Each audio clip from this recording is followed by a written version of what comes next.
Hello दोस्तों, तो आज हम लोग देखेंगे एथिक्स। तो लास्ट टाइम हम लोग ने एथिक्स में पढ़ा था कि मानव मूल्य क्या होते हैं। तो बताइएगा कि आप लोगों को वीडियो कैसा लगा। तो वही हम जो है अपना टॉपिक आगे बढ़ेंगे। देखिए, केस स्टडीज़ भी होती हैं एथिक्स में। अगर आप चाहते हैं कि केस स्टडी में आपको सॉल्व कराऊँ तो आप बता सकते हैं। तो हम लोग जो एग्ज़ाम में आती है वो एकदम आइडियल रहेगी करना। तो उसको हम देखेंगे केस स्टडी कैसे सॉल्व करी जाती है। वो आपको केस स्टडी सॉल्व करिए, क्योंकि वो आपको ना इंटरव्यू में भी एक बेनिफिट देगी। आपको पता चलेगा कि आपको आंसर्स कैसे देने हैं ट्रिकी क्वेश्चंस के। तो हम लोग ने देख लिया था, तो उसमें आगे देखेंगे कि मानव जो मूल्य होते हैं उनके प्रकार क्या होते हैं। ठीक है, तो जो मानव मूल्य होते हैं उनको हम दो भागों में बांट सकते हैं। देखिए, एक तो उद्देश्य की दृष्टि से, एक दृष्टिकोण की दृष्टि से। तो दो तरीके से उन्हें बांट सकते हैं। मानवीय मूल्यों को प्रमुखता दो भागों में बांटा जा सकता है। पहला उद्देश्यों की दृष्टि से, दूसरा दृष्टिकोण की दृष्टि से। उद्देश्यों की दृष्टि से देखिए, इस दृष्टि से मानव मूल्य साध्य और साधन दो वर्गों में विभाजित होते हैं। तो हम जो मानव मूल्य है, ह्यूमन वैल्यूज़ है, उनको साधन और साध्य दो उपवर्गों में बांट सकते हैं। क्या होता है साधन और साध्य? देखिए, साध्य मूल्य वे हैं जिन्हें हम सदैव पाना चाहते हैं। मतलब साध्य वे हैं जिन्हें हम लास्ट में पाना ही चाहते हैं, जैसे शांति, संतोष, न्याय, स्वतंत्रता, समानता, ज्ञान। देखिए, आप कोई भी काम क्यों चाहते हैं? आप आनंद पाना चाहते हैं, आप ज्ञान पाना चाहते हैं, आप शांति पाना चाहते हैं, न्याय, स्वतंत्रता पाना चाहते हैं, है ना? तो एक तरीके से ये साध्य मूल्य हैं, ठीक है, जिन्हें आप हमेशा पाना चाहते हैं। तो एक उद्देश्य हमारा क्या है कि हम इन्हें पाना चाहते हैं। साधन क्या है कि हम उन्हें साधन यूज़ कर रहे हैं वहाँ तक पहुँचने के लिए। साधन मूल्य वह है जिनके माध्यम से हम साध्य मूल्यों तक पहुँच सकते हैं। साधन वे हो गए मतलब जिनको हम यूज़ करके साध्य तक पहुँच सकते हैं, जैसे साहस, धैर्य, ईमानदारी, विनम्रता, उत्तरदायित्व। ठीक है, तो इनका यूज़ करके हम साध्य तक पहुँच सकते हैं। तो उद्देश्य की दृष्टि से हमने दो भागों में बांट दिया। ठीक है, साधन और साध्य। ठीक है, तो साध्य वे हो गए जिन्हें हम हमेशा पाना चाहते हैं, और साधन जिसे हम यूज़ करते हैं साध्य को पाने के लिए। दृष्टिकोण की दृष्टि से मानव मूल्य देखें तो दृष्टिकोण की दृष्टि से भी मूल्यों को सकारात्मक और नकारात्मक दो वर्गों में बांटा जा सकता है। मतलब अगर हम मानव मूल्य को अपनी दृष्टिकोण की दृष्टि से देखें तो उनको पॉजिटिव और नेगेटिव में बांट सकते हैं। सकारात्मक मूल्य ऐसे मूल्य हैं जिनके होने को महत्व दिया जाता है, जैसे अहिंसा, शांति, न्याय। ठीक है, पॉजिटिव मूल्य है जैसे कि शांति, अहिंसा, न्याय, ये सब पॉजिटिव हो गए। अगर ये होंगे तो एक सकारात्मकता होती है। ठीक है, नकारात्मक मूल्य वे मूल्य हैं जिनके ना होने को वांछनीय समझा जाता है। मतलब वो नहीं होंगे तो अच्छी बात है, जैसे हिंसा, विद्वेष, अन्याय। ठीक है, तो ये नेगेटिव मूल्य हो गए। तो दृष्टिकोण की दृष्टि से दो हो गए, पॉजिटिव और नेगेटिव। ठीक है, पॉजिटिव जो अच्छे मूल्य हैं और नेगेटिव जो खराब मूल्य हैं, इस तरीके से समझ लीजिए। तो इनको हमने देख लिया। 1 सेकेंड। तो दोस्तों, हम लोगों ने मानव मूल्य के बारे में काफ़ी कुछ जाना, क्या होते हैं, ठीक है, इनके प्रकार वगैरह देखे। अब देखिए, जो मानव मूल्य होते हैं इनके विकास में अलग अलग भूमिका होती है। परिवार की भूमिका होती है, समाज की भूमिका होती है, सबकी भूमिका होती है। देखिए, पहले से तो बन के नहीं आ जाते ना ह्यूमन वैल्यूज़, धीरे धीरे बनती है। तो सबकी भूमिका होती है, तो कैसे भूमिका होती है वो देखेंगे। तो मूल्यों के विकास में परिवार की भूमिका, ठीक है, ऐसे ही क्वेश्चंस आते हैं। तो वो हमें देखना है मूल्यों के विकास में परिवार की भूमिका क्या होती है। मूल्यों के विकास में परिवार वह पहली सीढ़ी है जिस पर चढ़कर मानवीयता के लक्ष्य को पाना आसान लगता है। देखिए, क्या होता है, बच्चा होता है, छोटा होता है, ठीक है, वो क्या होता है, अपनी माँ से ही तो सीखता है ना सबसे पहले, ठीक है, चीज़ों को। तो ये सबसे पहली सीढ़ी होती है। परिवार क्या है, पहली सीढ़ी है जिस पर चढ़कर क्या होता है, मानवीयता के लक्ष्य को पाना आसान लगता है। इसलिए परिवार कब, कैसे, कितना और किस प्रकार के मूल्यों को देना चाहता है, ये प्रश्न महत्वपूर्ण हो जाता है। मतलब आपको सबसे ज़्यादा मूल्य कहाँ से मिले, परिवार से मिले ना। कि आपको किसी समाज को कैसे देखना है, किसी लोगों को कैसे देखना है, आप किसी के प्रति पॉजिटिव है, नेगेटिव है, आपको ये भावना कहाँ से मिली? अपनी फैमिली से ही तो मिली ना। लोगों को आपको कैसे देखते हैं, आप लोगों को पॉजिटिवली देखते हैं, नेगेटिवली देखते हैं, ये चीज़ आपको फैमिली से ही तो मिली ना। आपकी मतलब पॉलिटिकली भी आप चीज़ों को कैसे देखते हैं, जैसे आपकी फैमिली देखती है ज़्यादातर। तो आपको ये मूल्य परिवार से ही मिलते हैं ज़्यादातर पहले। ठीक है, तो ये तो आपके लिए नोट्स होते हैं। आयु एक ऐसा पायदान है जब बच्चा दूसरों के आचरण से सबसे अधिक प्रभावित होता है। देखिए, एक 6 वर्ष की आयु मतलब जब बच्चा क्या होता है, चीज़ों को समझता है, वो एक ऐसा पायदान होता है जब बच्चा दूसरों के आचरण से सबसे अधिक प्रभावित होता है। मतलब वो जो दूसरे करते हैं उन चीज़ों से सबसे ज़्यादा सीखता है। इसलिए प्राथमिक स्तर पर मूल्य इसी उम्र से निर्धारित होते हैं। तो कब बच्चा जब जो है दूसरे की वैल्यूज़ से सीखता है, तो 6 वर्ष की आयु के बाद से वो दूसरों को देखता है और सीखता है। हालाँकि बाद में ये मूल्य विकसित होते हैं, लेकिन प्रभाव का स्तर धीरे-धीरे कम होता है। ऐसा नहीं है कि बाद में मूल्य मतलब विकसित नहीं होते, होते हैं, लेकिन उनका प्रभाव धीरे-धीरे कम हो जाता है। पहले उनका प्रभाव ज़्यादा पड़ता है। वो फैमिली में देखेगा कौन झूठ बोल रहा है, कौन सच बोल रहा है, कौन क्या कर रहा है, वो उससे पहले ज़्यादा सीखता है। धीरे-धीरे जो वो सीखता है उसका प्रभाव कम होता है। प्रशिक्षण, प्रोत्साहन, निंदा, दंड कुछ ऐसे उपकरण हैं जिससे ये मूल्य विकसित किए जा सकते हैं। यह भी ध्यान देने योग्य है, ठीक है? प्रशिक्षण देते हैं, प्रोत्साहन, निंदा, दंड, ठीक है? ये ऐसे जैसे मतलब कि उनकी निंदा कर रहे हैं, उन्हें दंड दे रहे हैं, ये कुछ उपकरण होते हैं जिससे हम मूल्य विकसित करते हैं कि आपने गलत काम किया तो उसे कुछ बच्चे को दंड दिया गया। यह भी ध्यान देने योग्य है कि परिवार एकल है या संयुक्त, ठीक है? कुछ परिवार एकल होते हैं, कुछ संयुक्त होते हैं, जॉइंट फैमिलीज़ होती हैं। संभव है एकल परिवार से व्यक्तिक होने का मूल्य प्राप्त हो, संयुक्त परिवार से साथ रहने का।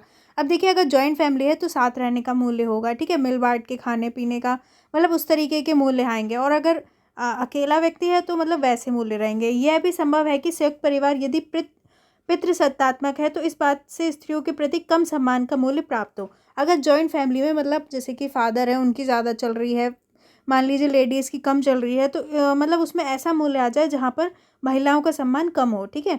तो ये चीज़ें भी आती हैं। मतलब ऐसे ही एक व्यक्ति में मूल्य वैल्यूज़ बनती हैं, ये आपको सीखना है। परिवार का शैक्षणिक स्तर तथा आर्थिक स्तर भी मूल्यों की पृष्ठभूमि तय करने में सहायक होते हैं। मतलब परिवार में अगर मान लीजिए बहुत पढ़े लिखे लोग हैं तो बच्चे में भी वैसे ही मूल्य आएंगे ना, ठीक है? और अगर मान लीजिए कम पढ़े हैं तो पढ़े लिखे हैं तो वैसे मूल्य आएंगे। आर्थिक स्तर कैसा है, ठीक है, वो भी मतलब तय करेगा उसके मूल्यों को। मूल्यों के विकास में समाज की भूमिका। अब देखिए, परिवार की भूमिका मैंने आपको समझा दी, समाज की भी भूमिका होती है। कैसे? समाज की असली भूमिका वैसे तो विद्यालय जाने के साथ शुरू होती है, किंतु उससे पूर्व 6 वर्ष तक समाज और परिवार मूल्य विकास में बराबर भागीदार होते हैं। देखिए, एक तो हम स्कूल में बहुत सारा बच्चा सीखता है, लेकिन समाज से भी तो सीखता है ना, आपके आसपास के लोगों से, फ्रेंड्स से, दोस्तों से, ठीक है? किंतु 6 वर्ष उससे पूर्व 6 वर्ष तक वो क्या है, समाज और परिवार मूल्य विकास में बराबर भागीदार होते हैं। किशोरावस्था एक ऐसा पड़ाव है जब समाज का दबाव सर्वाधिक होता है। देखिए, जब किशोरावस्था होती है बच्चे की तो उसमें क्या है, समाज का दबाव उस पर सबसे ज़्यादा होता है। आरंभ में मूल्यों का विकास कम होता है, लेकिन समाज से जो जो संपर्क बढ़ता है विकास भी उत्तरोत्तर बढ़ता जाता है। स्टार्टिंग में जो है वो वैल्यूज़ कम डेवलप होती हैं, लेकिन क्या है, जैसे जैसे वो समाज से उसका संपर्क बढ़ता है, ठीक है, धीरे धीरे क्या होता है, सोसाइटी में वो जाता है, तो क्या है, उसका विकास होता है। मीडिया खुद पर्यवेक्षी हो जाना, ठीक है? जैसे मीडिया वो देखता है कि न्यूज़ क्या चल रही है, खुद चीज़ों को ऑब्जर्व करता है, सामाजिक समूह से वार्तालाप करता है, ठीक है, लोगों से बातें करता है, सह शिक्षा विद्यालय, ठीक है, पढ़ता है आदि से समाज में नैतिक मानदंड, सामाजिक गतिशीलता, रूढ़ि परिवर्तन जैसे विचार का प्रभाव पड़ता है। देखिए, अब जैसे मान लीजिए कोई अगर छोटे गांव में पढ़ रहा है, ठीक है, या फिर कोई जाके दिल्ली पढ़ रहा है, इस चीज़ का भी तो प्रभाव पड़ेगा ना, वैसे ही उसके मूल्य डेवलप होंगे। तो इस बात का भी प्रभाव पड़ता है। विभिन्न धर्मों, जातियों, क्षेत्रों के लोगों के साथ धैर्य, सहिष्णुता जैसे मूल्यों को विकसित करने में सहायक होते हैं, ठीक है? जैसे कि अगर वो देखिए, मान लीजिए अगर वो विभिन्न धर्मों के साथ एक व्यक्ति रह रहा है, जातियों, क्षेत्रों के लोगों के साथ रह रहा है, तो उसमें धैर्य, सहिष्णुता आएंगे। अगर वो एक ही धर्म के लोगों के साथ रह रहा है और कट्टरता सीख रहा है, तो उसमें वैसे मूल्य आएंगे। तो इस तरीके से भी मूल्य विकसित होते हैं। धातव्य है कि सामाजिक प्रभाव अंतर्क्रिया की मात्रा पर निर्भर करता है, ठीक है? तो उन मतलब सामाजिक प्रभाव अंतर्क्रिया की मात्रा पर निर्भर करता है, मतलब कि अंतर्क्रिया कितनी हो रही है दूसरों के साथ उसकी, ठीक है, बाकी समाज के साथ, ठीक है। सामाजिक प्रभाव अंतर्क्रिया की मात्रा पर निर्भर करता है, जो जितना सामाजिक होगा उस पर समाज का उतना ही प्रभाव पड़ेगा। मतलब कोई व्यक्ति कितना सामाजिक है उस पर उस समाज का इतना प्रभाव पड़ेगा। अगर कोई कम सामाजिक होगा तो उतना कम समाज का प्रभाव पड़ेगा। अब देख लिया हमने कि समाज की भी बहुत भूमिका होती है, परिवार की भी बहुत भूमिका होती है, आप लिख सकते हैं दोनों चीज़ें, है ना। अब शिक्षण संस्थानों की भी बहुत भूमिका होती है। शिक्षण संस्थान 2 स्तरों पर मूल्य विकास में योगदान करते हैं। ठीक है, अब कैसे, देखिए आप स्कूल में पढ़ने गए होंगे, आधारभूत शिक्षा के स्तर पर और उच्च शिक्षा के स्तर पर। एक तो जब हम पहले पढ़ने जाते हैं और दूसरा हम उच्च शिक्षा में पढ़ने जाते हैं, तो एक आधारभूत शिक्षा के स्तर पर मूल्य और दूसरे उच्च शिक्षा के स्तर पर। आधारभूत मूल्यों का प्रभाव ज़्यादा होता है। देखिए, एक छोटे बच्चे के मन पे ज़्यादा प्रभाव होता है ना, तो जो आधारभूत शिक्षा होती है, तो आधारभूत मूल्यों का प्रभाव ज़्यादा होता है, जबकि उच्च शिक्षण संस्थान प्रायोगिक मूल्य का विकास कर पाते हैं। ठीक है, जो उच्च शिक्षण संस्थान होते हैं वो प्रायोगिक मूल्य का विकास कर पाते हैं। व्यक्तित्व परिवर्तन की संभावना उच्च स्तर पर ज़्यादा होती है। जो किसी के व्यक्तित्व में परिवर्तन आता है वो उच्च स्तर पर ज़्यादा चांसेस होते हैं कि उसकी व्यक्तित्व में परिवर्तन आ जाए। विभिन्न विचारधाराओं के संपर्क में आने का क्रम भी उच्च शिक्षण संस्थानों से ही शुरू होता है। हो सकता है कि आपकी विचारधारा चेंज हो जाए। ठीक है, ऐसा कब होता है? उच्च शिक्षण संस्थान में ऐसा हो सकता है जब मान लीजिए आप कहीं बाहर पढ़ने चले गए, दिल्ली पढ़ने चले गए, कहीं भी मुंबई या कहीं भी ऐसी जगह पढ़ने चले गए, तो हो सकता है कि आप विभिन्न विचारधाराओं के संपर्क में आए और उसमें आपका व्यक्तित्व में परिवर्तन हो जाए जो मूल्यों को प्रभावित करते हैं। जैसे मार्क्सवादी विचार के संपर्क में आने से वर्ग संघर्ष को समझना। ठीक है, ये एक एग्जाम्पल दिया है। विभिन्न पाठ्यक्रमों द्वारा स्वतंत्रता, समानता, अहिंसा, नैतिक शिक्षा का प्रभाव पड़ना। ठीक है, आपने मतलब कई चीज़ें जैसे आप पढ़ रहे हैं तो उससे क्या होगा कि आपने स्वतंत्रता, समानता, अहिंसा, नैतिक शिक्षा ये सब पढ़ी, तो इसका आप पे प्रभाव पड़ेगा ना, आप इन सबको जानेंगे। उदाहरण के लिए इतिहास के पाठ्यक्रम यदि गांधी जी का अन्याय के विरुद्ध खड़ा होना या सत्य अहिंसा का पाठ प्राथमिक और उच्च शिक्षण संस्थान में पढ़ाया जाए तो इसका प्रभाव मूल विकास में निश्चित तौर पर सहायक होगा। तो जो हम पढ़ते हैं स्कूलों में उसका भी तो हम पे प्रभाव पड़ता है ना, यहाँ पे ये बता रहे हैं। तो इस तरीके से हम पे हमारे मूल्य विकसित होते हैं। इसी प्रकार अध्यापक और छात्र समूह का भी अहम योगदान होता है। तो जो आपके टीचर्स होंगे उनने भी आप पे प्रभाव डाला होगा, जिनके साथ आप बैठ के पढ़े होंगे उनने भी आप पे प्रभाव डाला होगा, तो भी आपके मूल्य विकसित हुए होंगे। तो इस तरीके से हमारे वैल्यूज़ डेवलप होते हैं। अब आता है कि जो हमारे नैतिक मूल्य हैं वो आत्मनिष्ठ होते हैं या वस्तुनिष्ठ। तो आप पूछेंगे कि भाई आत्मनिष्ठ और वस्तुनिष्ठ होता क्या है, पहले तो ये बता दो। ठीक है, तो वस्तुनिष्ठता ऑब्जेक्टिविटी से तात्पर्य ऐसी स्थिति से है जिसमें देखिए मैं पहले सब चीज़ें लिख देती हूँ कि आपको मतलब नोट्स, ये एक तरीके से नोट्स ही हैं, ये आप अगर मतलब खुद से लिख लें तो बेटर होगा। ठीक है, अपनी समझ से यहाँ पे लिख दिए जाते हैं ताकि आपको उससे आसानी हो जाए। वस्तुनिष्ठता से तात्पर्य ऐसी स्थिति से है जिसके संबंध में सर्वसम्मति रहती है। वस्तुनिष्ठता का मतलब क्या होता है? जिसको लगभग सब लोग मानते हैं, तो उसको जिसमें ऑब्जेक्टिविटी रहती है। ठीक है, जिसमें सबकी सम्मति रहती है। ठीक है, सबकी हामी रहती है, जहाँ कोई मत भिन्नता नहीं रहती, मतलब कोई उसमें ये नहीं है कि सबके मत अलग अलग हैं, सबकी सम्मति है। पूर्ण वस्तुनिष्ठता की स्थिति हम शुद्ध गणित, प्योर मैथमेटिक्स और शुद्ध तर्कशास्त्र, प्योर लॉजिक में पाते हैं। वही आत्मनिष्ठता सब्जेक्टिविटी की स्थिति में मत भिन्नता स्वाभाविक तौर पर पाई जाती है। ऑब्जेक्टिविटी का मतलब है कि सब मान रहे हैं, आत्मनिष्ठता मतलब मत भिन्नता है। ठीक है, मतलब सबके अलग अलग मत हैं। ठीक है, मतलब सब अलग अलग चीज़ मान रहे हैं। अब यदि हम नैतिक मूल्यों की बात करें तो यदि कोई नैतिक मूल्य समय, स्थान, परिस्थिति से प्रभावित होता है तो उसमें आत्मनिष्ठता की मात्रा अधिक पाई जाएगी, यदि नहीं तो वस्तुनिष्ठता अधिक होगी। ठीक है, समझने की कोशिश करना। ठीक है, अगर कोई नैतिक मूल्य है मान लीजिए, ठीक है, वो नैतिक मूल्य समय, स्थान, परिस्थिति से अगर प्रभावित होता है, ठीक है, किससे? समय, स्थान, परिस्थिति से अगर वो प्रभावित होता है तो उसमें आत्मनिष्ठता ज़्यादा होगी, और अगर नहीं प्रभावित होता है तो उसमें वस्तुनिष्ठता ज़्यादा होगी। जैसे मूल्य की वस्तुनिष्ठता की कसौटी उसका सामाजिक दायरा होता है।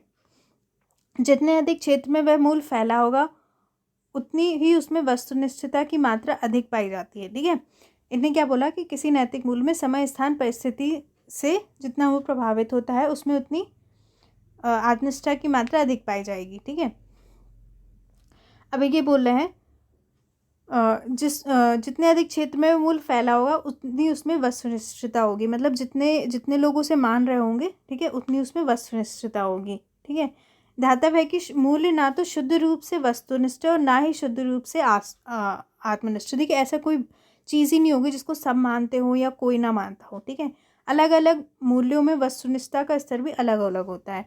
सारे मूल्यों में जो वस्तुनिष्ठता का स्तर भी अलग अलग होगा।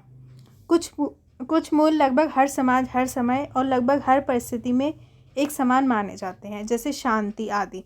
ठीक है, जो कुछ मूल्य होंगे वो सब सारे समाज में, ठीक है, एक समान माने जाते हैं। ठीक है, हर समय हर परिस्थिति में एक समान माने जाते हैं। जैसे शांति, हर कोई शांति चाहता है। ठीक है, कहीं कहीं भी नहीं भी जाते हैं, लेकिन लगभग सब जगह एक समान माने जाते हैं।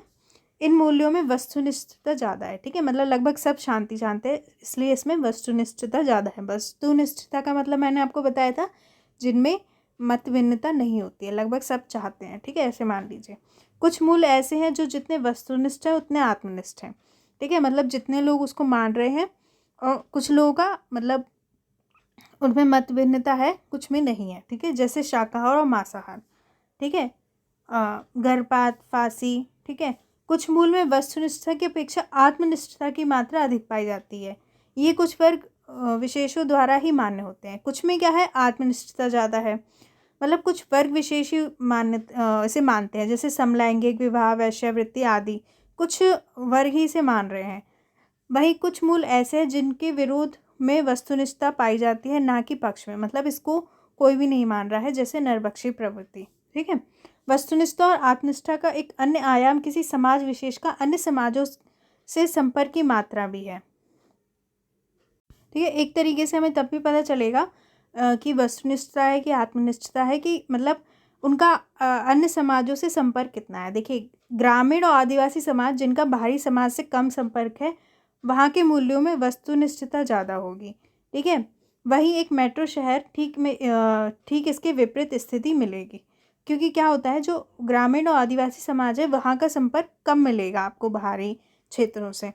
ठीक है, तो यहाँ पे हमने अपना जो टॉपिक है पढ़ा, इसका हम आगे नेक्स्ट वीडियो में देखेंगे। अगर आप चाह रहे हैं कि मैं आपको केस स्टडी कराऊँ तो आप मुझे कमेंट में ज़रूर बताइएगा।